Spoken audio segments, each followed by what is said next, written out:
Hello, everyone. Welcome to a new episode of Tech Can't Save Us podcast, brought to you by Literal Humans.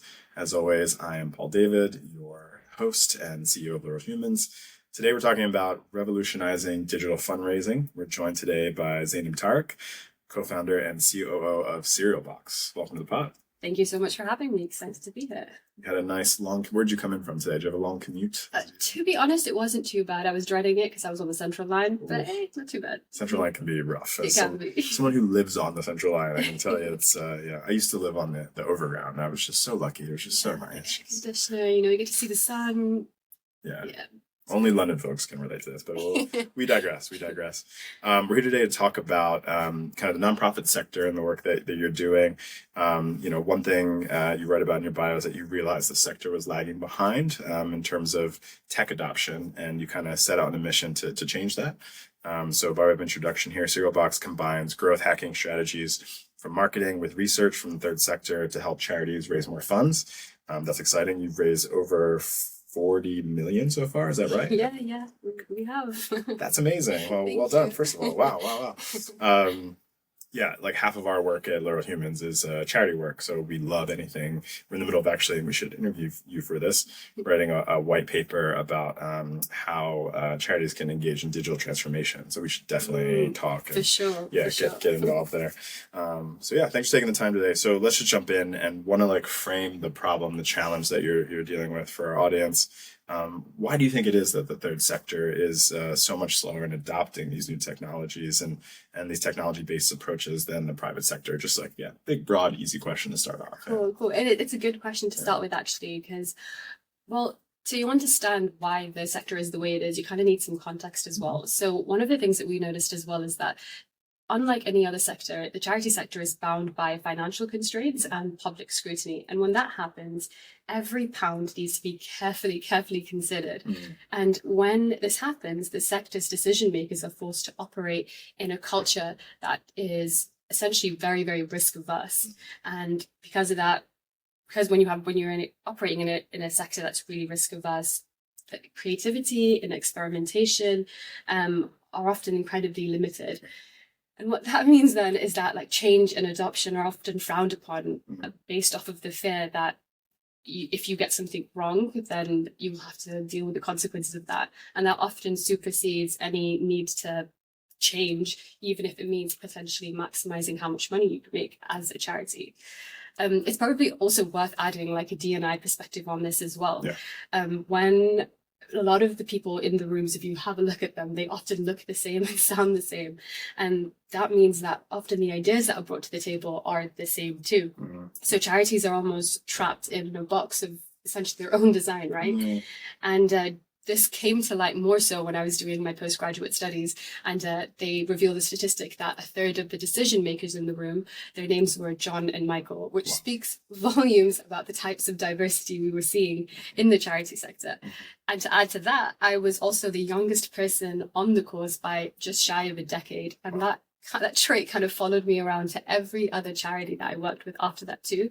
Because again, the people that were being involved in charities tended to be a little older, and that meant that they weren't so connected to things like digital. So all of this, I guess, became a huge barrier for a lot of charities, and it continues to be a barrier for charities to adopt new things like technology. And how would you say your organization is navigating through that? These are sort of almost perennial existential problems that the charity sector faces. How have you figured out a way to deal with lack of representation and lack of sort of cultural competency and all these different things in the work that you're doing? Just another high level easy question. Well, to be completely honest, we allow data to navigate us through everything. When we had our first proof of concept client, and we basically were experimenting with a digital strategy in true startup grit on a kitchen table, and we brought about a return of about 12x. We knew then we were onto something, and once we've made that kind of case study the poster child for our success, it did open up a lot of doors. Although majority of the times I do find, even personally myself, I tend to be the only woman in the room, even if we're working with faith-based charities or even conservation charities and things that you think typically wouldn't be held down by the constraints of gender. It still tends to be the case. But to be honest, as long as you have the data to back you up, you can open doors with that, and that's kind of what we lead with. That's a powerful message too, like the universal language of like results and metrics, you know what I mean, and kind of getting people galvanized, especially in the charity sector, around like, look, we're here to like serve a mission and to serve communities, and like you know, if we can anchor ourselves in that and make that our sort of North Star, then magical things can happen, and you know, let's move some of the other stuff to the side. So that's really powerful. Just to also frame that problem, I see here nonprofits spend roughly $1 on tech for every $3 that the private sector spends, and like that's insane. Like, I mean, I'd argue that in some sectors it's probably even less than that. Right. But yeah, it's a wild stat, and it isn't surprising at all, to be fair. Right. So a question about like sort of the future. So like, how do you see fundraising evolving in the nonprofit sector, and kind of like what specific strategy, if we can get into the specifics of what you do, has CerealBox employed to kind of deliver more impactful fundraising campaigns for charities and nonprofits?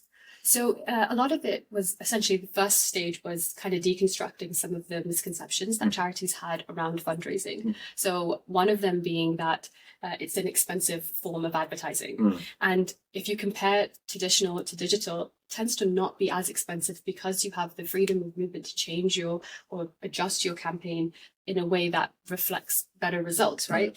So that was like a huge misconception we had to deconstruct. And then another one being that like organic digital marketing is the same as paid marketing. I feel like the Ice Bucket Challenge back in 2020 set us on a negative course for charities to understand what digital can do. There's an assumption there that there's like a recipe to go viral and that everybody cares about every cause, but the truth is you have to get the right calls in front of the right people at the right time, and that's what makes them care. Yeah, absolutely. I mean, the virality thing is really interesting because people are like, I'm just going to do viral. Like, it's a thing I just turn on. I'm just going to switch it on.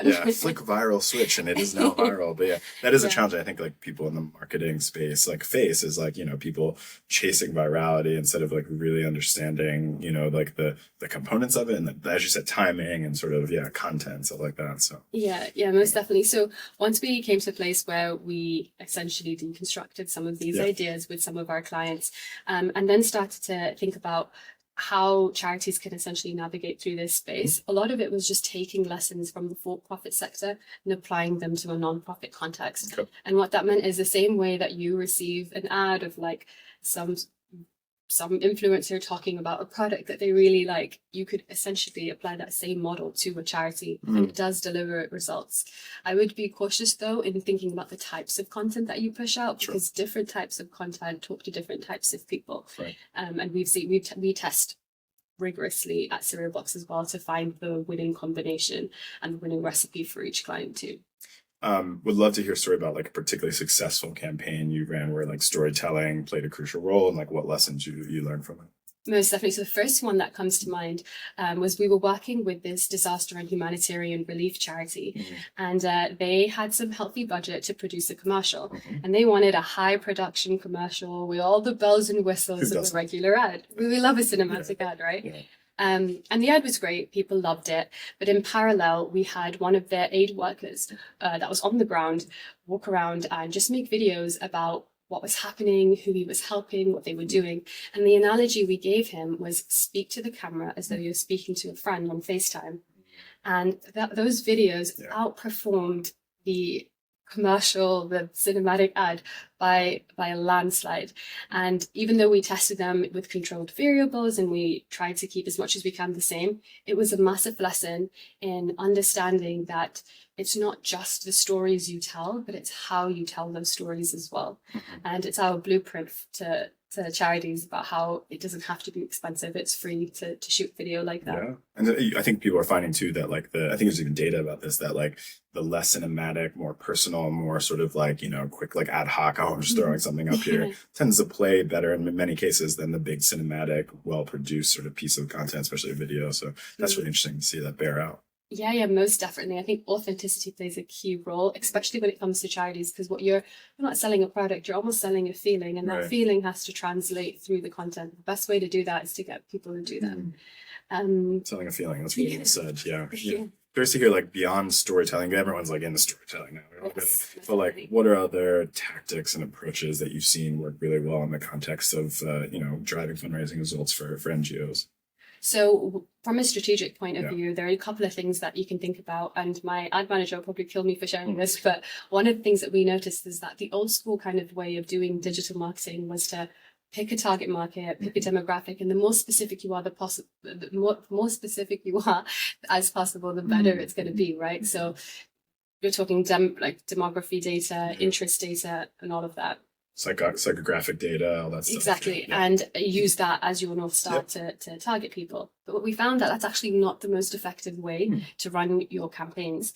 Instead, because like AI and machine learning is so strong with a lot of these platforms, it's actually better to target broad and allow the machine learning to find you your best target market. Okay. And what's really cool about that kind of setting is that the longer you leave the ads on there for, the better they perform, because machine learning will strengthen as your ad starts to mature. So creating content for the broadest possible audience, and then the AI figures out how to serve it. Is that, so, I just want to understand that. Yeah. So I would still recommend being specific with your content and still trying to speak to your target market. But I wouldn't but what we found is that when we tested it against each other and endlessly over a few years, it's better to put the ad into a big bad world and see which people are attracted to it naturally. Because what that does is it highlights subsets of audiences that you might have overmissed or overlooked, and it also gives you an opportunity to essentially sit back and let the AI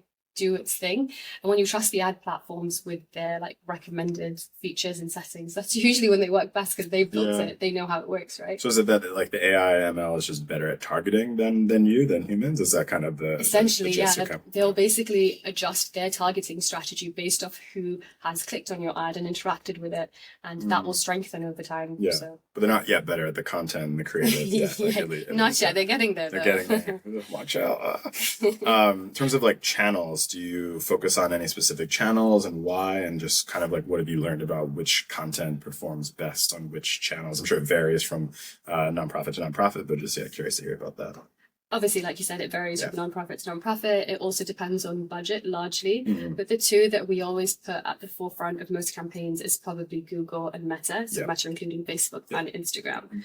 And the reason why we found that these platforms work better than others is because they're structured almost like a marketplace. And when you're a seller in the marketplace, it's much easier to like use all the tools at your disposal that are there and to operate in a place that's already structured and set up as a market. Obviously, there's the emergence of things like TikTok, which it can be a powerful tool. We haven't seen it work particularly well for the charity sector yet. If you're a service, that's interesting. Like, what do you reckon? Like, why? Like, is Gen Z not donating? What's going on here? I think it comes down to the types of donors that you're looking for. Like, Gen Z are willing to participate, but I think at the age bracket they're at, they don't have the same amount of disposable income as some of the people on Instagram have. And I think that kind of skews it. And I also think that TikTok is still learning how to build a robust marketplace on their platform too.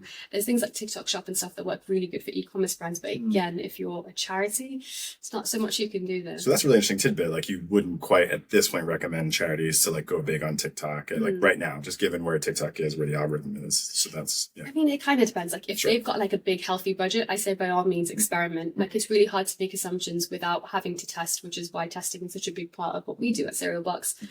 But for the most part, we always encourage charities, especially if they haven't experimented with digital ads before, to start with Google and Meta, because that will bring about the results that they're probably looking for. I'm curious about how you, and this kind of gets to my next question about how you all stay agile and innovative. And like, the world of digital marketing is like fast and kind of, it demands like, a lot of testing, as you said, and a lot of experimentation.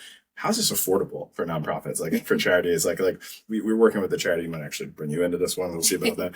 But like, they have, a shoestring budget, and we have to kind of prove ourselves in the first few months with this budget, and we're going to do it because we're good at what we do.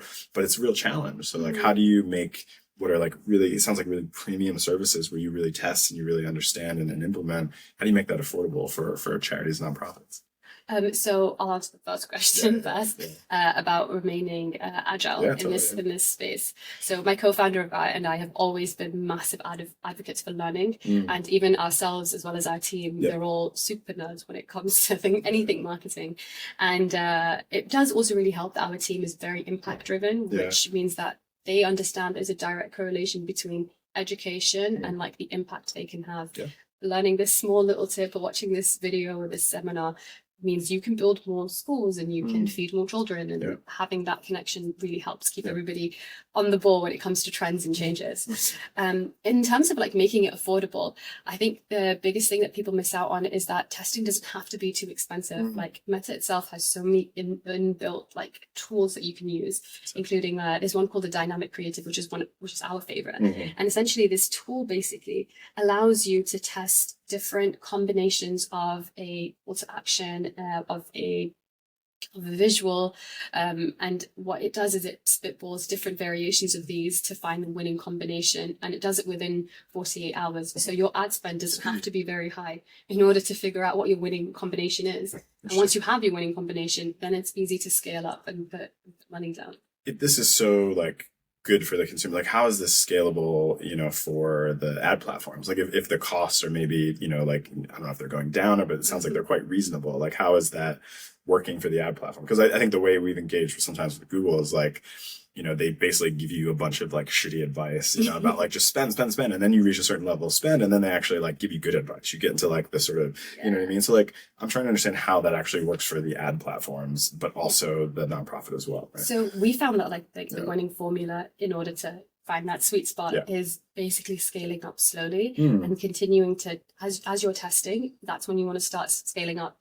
So as a blueprint, what we do is before we go on to post a bunch of great videos of on the ground content, we first test like loads of different styles of messaging because different motivations to give might resonate with different types of people. And sometimes we might think that someone might want to give because they're connected to the location, for instance, but it might be a completely different reason. So first we do extensive market research to figure out what people's donor motivations are. That will come in the form of your basic like primary and secondary research, surveys, focus groups, social listening, which is like massively important and overlooked as well. About how long does that phase market research take, like when you're onboarding a new client?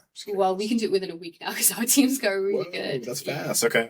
So we do it within a week. It depends obviously on surveys kind of take a long time, a bit longer because we have to rely on the charities network to distribute that out. Are you using any AI in the process, the market research process? Yeah, so we do use a couple of AI tools when it comes to the social listening reports and stuff, because it's easier to pull and data scrape from there. Okay. Interesting. We just started using a research tool that does kind of like SME interviews for you, basically. I'll share it with you. It's really interesting. It's useful. Yeah, we'll chat about it. Go ahead. Yeah, so once we've completed the market research phase, then we'll pull out, let's say, 6 key themes as to why someone might donate. We'll create very static, very simple and cheap content based off of that. And that's like your standard charity ad, picture of a child or a beneficiary with some words in it. Once we run that, we run variations of different ad copy as well to see what works well. After we've found the winning combination there, that's when we slowly start to scale up and move towards video content. And I think what we've seen as well is that charities in the beginning will have a very conservative budget and they'll see the results and then they'll want to like triple it. You can't do that. It has to be slow and steady. And that's when you hit the sweet spot. When like, is there any point when you do hit the accelerator and you're just like, okay, we've got the sort of all the research, we've got the initial data that we need to really like pile into this one channel or one tactic? Is there like kind of a a point that you reach there? Just curious about that. It kind of depends on your timeline and what the market currently looks like. For example, in Ramadan, which is like when majority of Muslims give and they give generously. Some of our charities actually make like 70% of their revenue in that month alone. So in times like that, you can scale quickly, you can scale fast because there's appetite for it. But outside of that, you need to be careful about what else is going on. And again, scaling slow and steady is probably the best way. Lots of changes, with Google, like SERP and kind of like Google Ads for search generative experience. How are you all navigating like the sort of shifting sands, as it were? It's not too challenging. So just before this interview as well, I spoke with our head of Google Ads and I wanted to pick his brain on it too. And thankfully he said something that was quite reassuring. And he was like, despite all of these changes that happen, for instance, like you mentioned Google SERP, essentially that allows us to get quick answers directly on a search page, right? Yep. And what that meant for us as an agency is that we just needed to alter and adjust how robust our landing pages were, making sure that they had enough depth and information about the context that this project was operating in, but then making it as well just engaging and having action-driven touch points to help conversion. So that was one of the ways that we've kind of adjusted. But to be fair, he even said, he was like, the blueprint still stays the same. Yeah. People still, you just have to make what you're putting up there more relevant to what people are searching for. But essentially, again, it's right people, right message. Yeah, the right time. That's interesting. You've talked a lot about like data analytics and like the important role that they play, and kind of be curious like what insights you've gleaned over the past. How long have y'all been running for? Since 2020, so 4 years. Yeah, so same as us. Yeah. So over the past 4 years, like how you've gotten to these data-driven insights, and how you've been able to like refine your campaigns and kind of maximize the ROI for your nonprofit clients. So we touched a little on like testing and how important that is with limited budgets, but having an iterative process, even when you've laid out to the client a very linear and simple way of how you're going to do this campaign behind the scenes, you still need to remain agile and robust when it comes to responding to the data. And I think that's the difference between like monitoring it, and that's the difference between actually a really good campaign and one that's not going to work so well, is monitoring it and responding to it. So looking at the data, seeing what parts of it's working well, what parts of your campaign seem to work well. Sometimes it can be hard because you'll have a winning combination. You put up an ad and you think, okay, people are going to love this, it's going to make lots of money, and then it doesn't.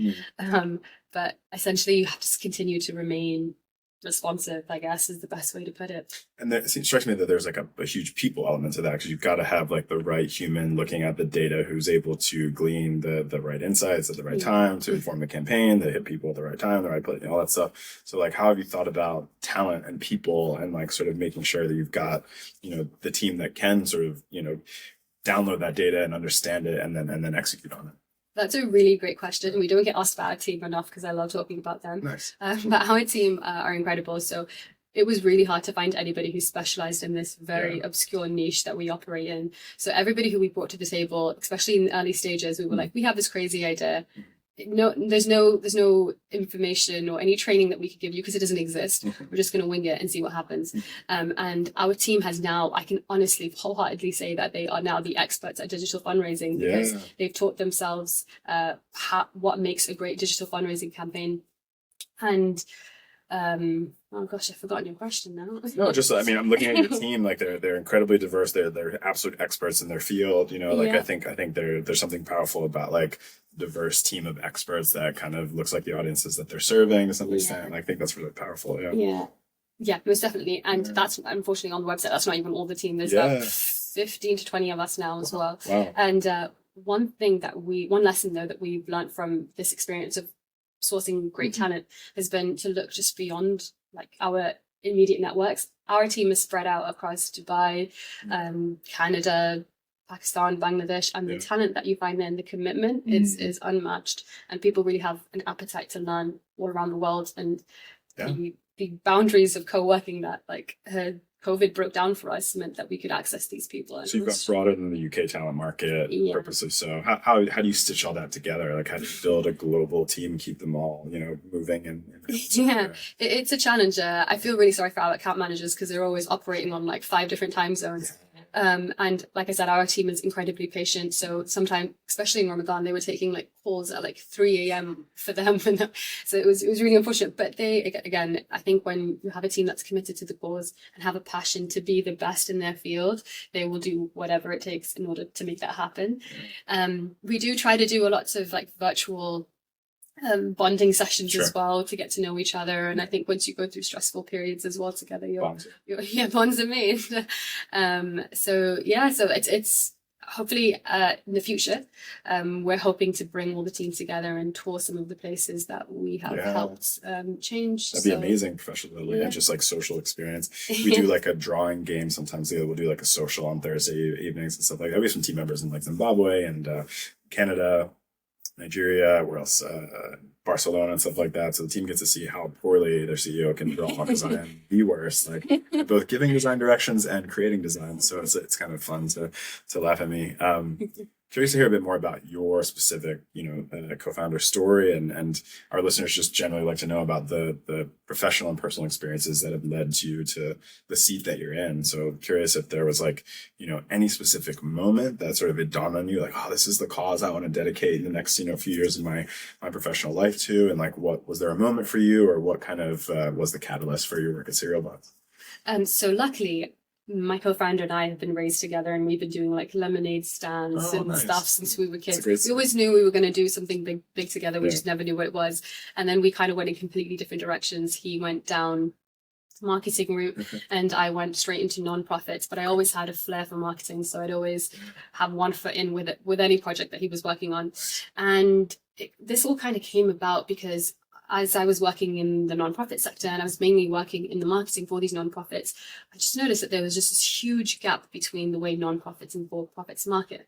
And he was, at the time, was a senior at a marketing agency. And he was, every time I had a problem, he was like, oh, there's this solution, like, we're doing this. Yeah. And then we realized that there was a huge gap there. And I think COVID really changed things for us, because when we first came up with that strategy on a kitchen table and we tested it, it was about 2019, and we delivered a really good ROI, and we were like really happy about that. And then COVID really set things into work for us, because suddenly all these charities who were fundraising in very traditional ways of like bus ads, billboards, direct mail, nobody was there to open that mail. Nobody was there to see those bus ads or those billboards. And what that meant for us is that there was a huge influx of charities that were panicking about what they could do with their marketing budgets and how they were going to get people's attention. Market opportunity. Yeah. So honestly, right place, right time as well. Yeah. And and then that kind of set things into motion for us. We had the poster child of that one proof of concept client, and word kind of just got out there. And even now, to date, CerealBox has never done any marketing for ourselves, which we hope to do as we free up our schedules. You're crushing it with the name and the branding already. It's just like the number, you guys have to go to this website, the number of like puns and cereal references and stuff like that, like really well done. It's unfortunately a trait I have. No, stick with it, because because people branding is so important these days. That's one thing we've gotten like kind of walked into branding like by accident, because we do content strategy and SEO, and people are like, well, our brand isn't together, and we're like, yeah, we really need to fix that brand and that website before we even talk about growth strategy. So just like 100%. We got pulled into it, and just looking at what you guys have done, it's really impressive, and people remember that. People, a brand is a promise, and it's like you guys are sort of delivering on that, I think, in a lot of ways. So it's impressive. Yeah. Sorry, cut you off there. No worries at all. So essentially, COVID changed it for us and set things into motion for us. We haven't done any marketing, and everyone who's come to us has come through referrals, or they've heard about what we've done and the results we've delivered. And it's worked pretty well so far. It's so funny that you mentioned all the branding stuff, because we always get asked about it, and they're like, it's so random. And because we operate in such an almost mundane and it can be quite depressing sector sometimes, the name always, and the colors that always stick out to people. No, but it's good, because it's like, I also there's something like sort of warm and comforting, and like it's sort of like home. I feel like I grew up with cereal, like being a kid from the US, and like just like it's, I don't know, it's nourishing in a way, and it's very like, and it's sweet too, so it's like a little bit naughty and tantalizing, but also like it's it's you're getting your energy for the day as well. So like I think it's you've nailed it, I think, in terms of the branding. Which is all the things we're trying to bring to the charity sector. That's really, keep at it. It's really good.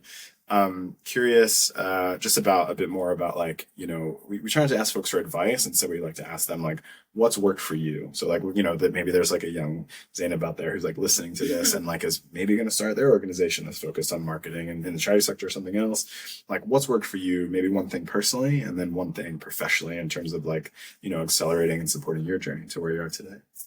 Personally, it was just take risks. As daunting, as scary as it might be, just take the risks. Because honestly, it's the biggest cliche, but like, you honestly don't know what opportunity is going to fall your way or what something can grow into. When we started CerealBox, we thought there's no way we can convince charities to come do this wild thing with us. And thankfully, now we've helped so many charities, and we've been part of so many causes that we weren't even aware of. I definitely say if you have an idea, just take that risk.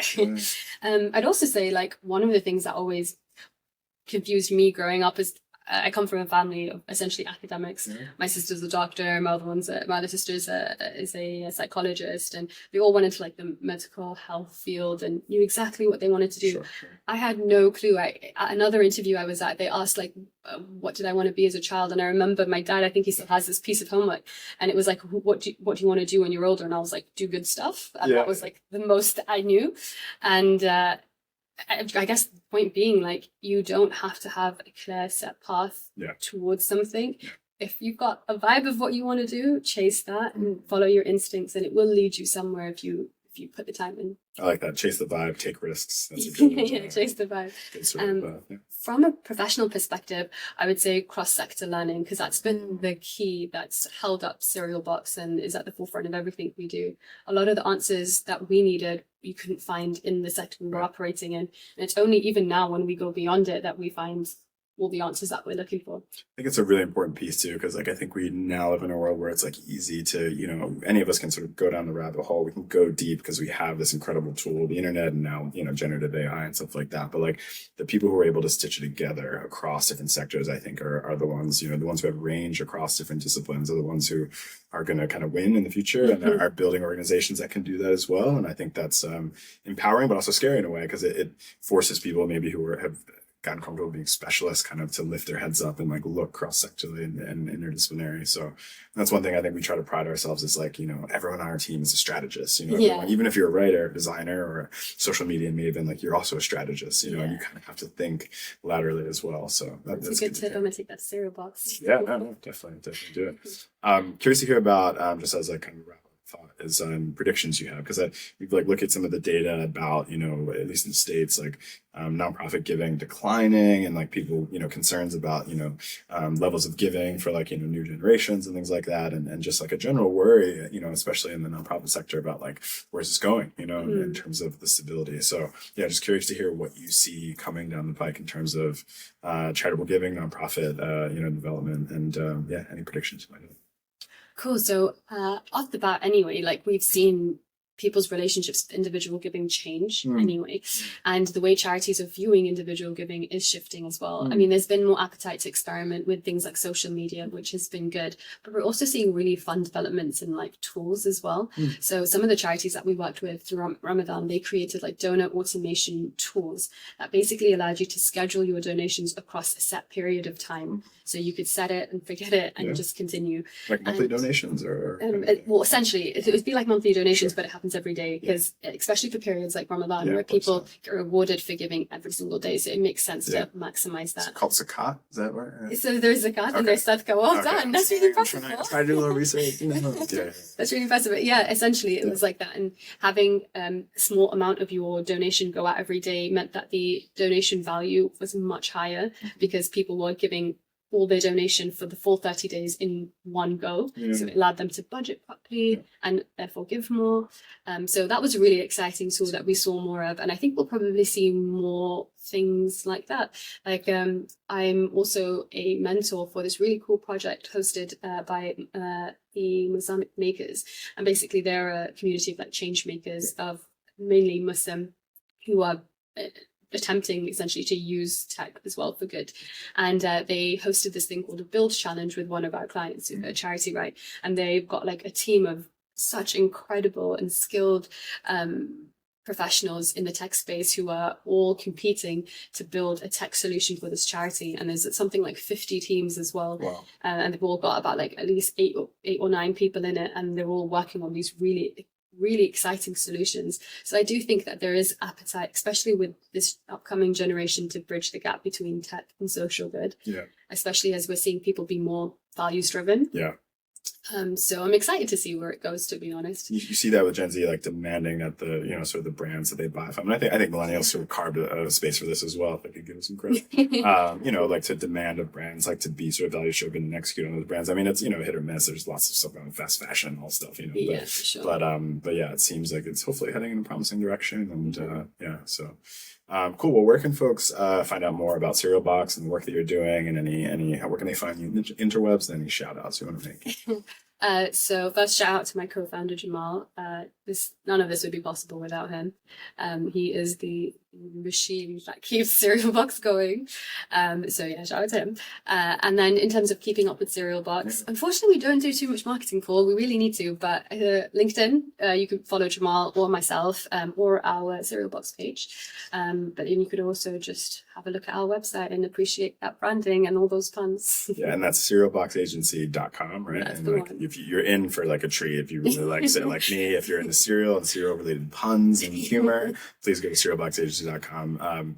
Yeah, I mean, we're really big fans. Half of our work is charity and nonprofit work and helping them with like branding and content strategy and stuff like that. So like adjacent to, I think, what you're doing. And yeah, well, once we came across you, we're like, we got to get these guys in pod. So like, thank you so much for the work that you're doing and how results driven you are in a sector that I think like doesn't get enough credit for the good work that they do and what they deliver for people, and the fact that the way and the method that you're supporting them is really powerful. So I'm so grateful that we got a chance to talk to you today. Likewise. Would you like to hear the story about why it's called CerealBox? Yeah. Oh gosh. Yeah. Sorry. I thought yeah. No I don't want to miss that. Please. It's so funny though, because me and my co-founder have two completely different answers for this. Yeah. But my answer was that like, you know how you talked about it's so connected to your childhood. It's literally exactly that. That was the first form of conscious marketing that I ever consumed. Yeah, I guess so. Like picking up toys out of the cereal box, or we in London used to get like tickets to like amusement parks and stuff in a cereal box. You'd end up cutting it up, and it was the first form of conscious marketing, which is why we chose CerealBox.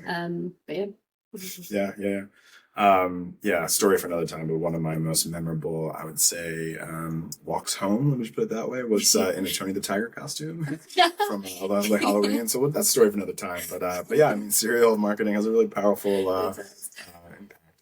It's also fun because it creates so many branding opportunities, like with the cereal plans, or we create custom cereal boxes for our 12-month clients, which they always really love. And, any like sponsorship possibilities from like some of the big, I mean, it just seems like a slam dunk. It seems like you just want a cereal box, Paul. Yeah, no, I really do now that I'm actually fasting right now. So when you mentioned Ramadan, I was like, oh man, I'm just going to go having so much cereal when I go home. So yeah.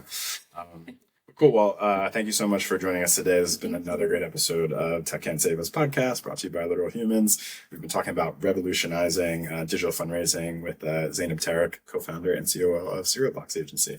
Thanks for jumping on the pod today. Appreciate it. Thank you for having me, Paul. It's been great. Awesome. And as always, folks, please like, subscribe, smash that join, subscribe button, and give us a 5-star rating so we can bring more great guests like Zaynab on the podcast. Thanks for joining. Thank you, Paul.